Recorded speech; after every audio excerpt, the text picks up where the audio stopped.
ፋይናል ኤግዛም ሀገር አቀፍ ፈተናዎች አስጨናቂ ጊዜዎች ሊሆን ይችላሉ። አስጨናቂነቱ ለልጆች ብቻ ሳይሆን ለወላጆችም ጭምር አሳሳቢ ወቅት ነው። ግን ደግሞ ብዙ ወላጆች በፈተና ወቅት ባለማወቅ ለልጆቻቸው በማሰብ የሚያደርጓቸው አንዳንድ ነገሮች ለልጆች ወቅቱን በጣም አስጨናቂ እንዲሆንባቸው ከማድረጉም በላይ ውጤታቸው እንዲበላሽ ምክንያት ሊሆን ይችላል። በዛሬው ቪዲዮአችን ብዙ ወላጆች በፈተና ወቅት ባለማወቅ የሚሰሯቸውን 6 የልጆችን ውጤት የሚያበላሹ ስህተቶችን እንዲሁም ደግሞ በእነዚህ ስህተቶች ምትክ በመተግበር ልጆቻችሁን ከጭንቀት በማላቀቅ ውጤታማ እንዲሆኑ ማድረግ የምትችሉባቸውን መንገዶች ነግራችኋለሁ። ምናልባትም የመጨረሻዎቹ ስህተቶችና ቲፖች ለልጆቻችሁ ውጤት መውረድ ወይንም ደግሞ ውጤታማ ለመሆን አንዱ ምክንያት ሊሆን ይችላልና እስከ ቪዲዮ መጨረሻ አብራችሁን ቆዩ። እንጀምር። ብዙ ወላጆች በፈተና ወቅት ባለማወቅ የሚሰሯቸው ስህተቶች መካከል የመጀመሪያው የልጆቻችሁን እያንዳንዱን ነገር ለመቆጣጠር መሞከር ነው። ልጆቻችሁን በየደቂቃው እያንዳንዱን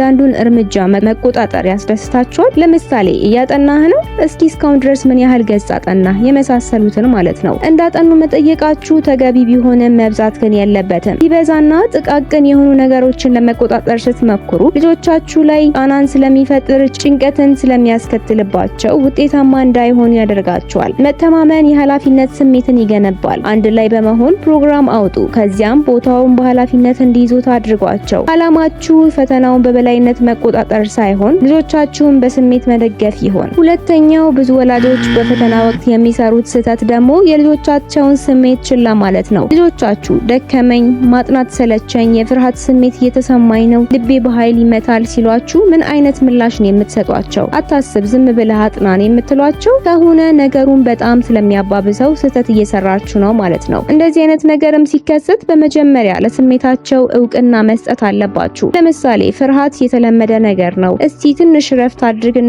ፍርሃት እንዲሰማ ያደረገህን ነገር እንነጋገርበታለን በሏቸው። ለስሜታቸው እውቅና የሚሰጣቸው ልጆች ነገሮችን በተሻለ መልኩ መወጣት ይችላሉ፣ ምክንያቱም እንደሚሰሙ ስለሚሰማቸው ነው። ሶስተኛው ብዙ ወላጆች በፈተና ወቅት የሚሰሩት ስህተት ደግሞ ልጆቻቸውን ለማነሳሳት በማሰብ ማስፈራራት ነው። አንዳንድ ወላጆች ማስፈራራትን መጠቀም ውጤታማ እንደሆነ ይሰማቸዋል። ለምሳሌ ጥሩ ውጤት ካላመጣህ እንደዚህ አይነት ሰው ትሆናለህ፣ ካላለፍክ እንደ እከሌ ትሆናለህ ብሎ ማስፈራራት ነው። ነገር ግን ፍርሃት የአእምሮ ብቃትን ይቀንሳል። በዚህም ምትክ ማድረግ ያለባችሁ ከማስፈራራት ይልቅ ተስፋን መስጠት ነው። ለምሳሌ ይህ ፈተና ህይወትህ ላይ ያለ አንድ እርምጃ ነው፣ ሙሉ ህይወትህ ማለት አይደለም በሏቸው። ይህም ነገሮችን የመቋቋም ችሎታ እንዲያዳብሩና የፍርሃት ስሜታቸውም እንዲቀንስ ያደርገዋል። አራተኛው ብዙ ወላጆች በፈተናው የሚሰሩ ስህተት ደግሞ በበቂ ሁኔታ ልጆቻቸውን እንዲዝናኑ ወይንም ደግሞ እረፍት እንዲያደርጉ አለማድረግ ነው። ብዙ ወላጆች በፈተና ወቅት ልጆቻቸው እንዳይዝናኑ፣ እረፍት እንዳያደርጉና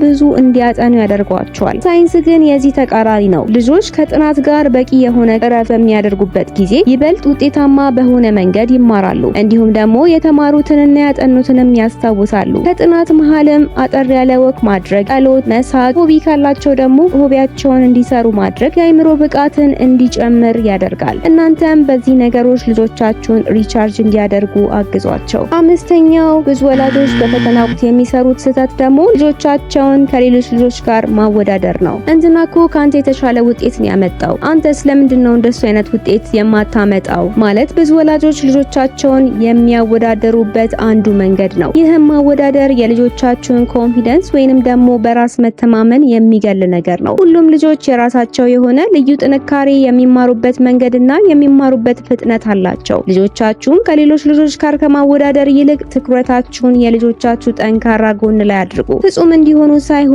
ለውጣቸውን አበረታቱላቸው። አሁን ደግሞ ወደ መጨረሻውና ወደ ወሳኙ ቲፕ አልፌያለሁ። ለልጆቻችሁ ውጤት ማማር ወሳኙ ነገር ትኩረታችሁን ውጤታቸው ላይ ሳይሆን ጥረታቸው ላይ አድርጉ። የልጆቻችሁን ጥረታቸውን የምታበረታቱላቸው ከሆነ ልጆቻችሁ ሲያድጉ ጠንካራ፣ መሞከር የማይፈሩ፣ የማያቆሙ፣ ይወድቁም ለመነሳት የማይፈሩ ልጆች ይሆናሉ። ልጆቻችሁንም ዛሬ ምን ያህል ጥረት እንዳደረግክ አይቻለሁ፣ ይህም ጥረትህ ከየትኛውም አይነት ውጤት በላይ ዋጋ አለው በሏቸው። ሁኔታው ምንም ይሁን ምን፣ እናንተ ግን ሁሌም አስተማማኝ የሆነ ድጋፍ አድርጉላቸው። በዛሬው ቪዲዮ በልጆቻችሁ ፈተና ወቅት ምን ማድረግ እንዳለባችሁና እንደሌለባችሁ ጥቂት ነገር እናውቃችኋል። በቀጣይ ቪዲዮ ደግሞ ወደ ሌላኛው ስቴፕ እናልፋለን። ሀሳብ አስተያየታችሁን ኮሜንት ላይ ብታጋሩን ደስ ይለናል። ይህን ጠቃሚ ቪዲዮ ለእናንተ ጠቃሚ ሆኖ ካገኛችሁት ላይክ እንዲሁም ለሌሎች ወላጆች ሼር ማድረግ አትርሱ። ለወላጆች አስፈላጊ አስፈላጊና ጠቃሚ ኮንተንቶችን ከፈለጋችሁ ሰብስክራይብ ማድረግ፣ ሁሌም የሚለቀቁ ቪዲዮዎች እንዳያመልጧችሁ ደግሞ የደውል ምልክቱን መጫን አትርሱ።